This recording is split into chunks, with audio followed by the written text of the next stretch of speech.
ఈరోజే, ఈరోజే మనం చూసుకున్నట్లయితే ఏపీలో టీచర్ ఎమ్మెల్సీ ఉప ఎన్నికలైతే జరుగుతూ ఉన్నాయి. ఈరోజు మీరు ఇక్కడ చూసుకోవచ్చు. నేడు ఉభయ గోదావరి జిల్లాల టీచర్ ఎమ్మెల్సీ ఉప ఎన్నిక. ఉమ్మడి ఉభయ గోదావరి జిల్లాల టీచర్స్ ఎమ్మెల్సీ ఉప ఎన్నిక ఈ రోజైతే జరుగుతూ ఉంది. గత ఎన్నికల్లో యూటీఎఫ్ తరపున గెలిచిన షేక్ సాబ్జీ రోడ్డు ప్రమాదంలో మృతి చెందడంతో ఈ ఉప ఎన్నిక అనివార్యమైంది.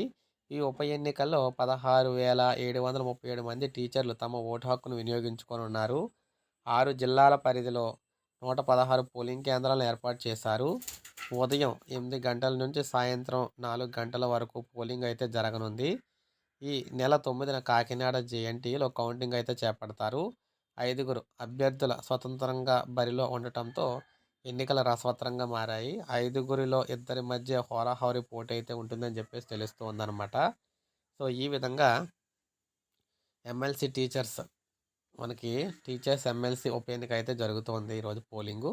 సో ఇది మనకు అప్డేట్. ఒక లైక్ చేయండి, సబ్స్క్రైబ్ చేసుకోవద్దు, మన ఛానల్ సబ్స్క్రైబ్ చేసుకోండి.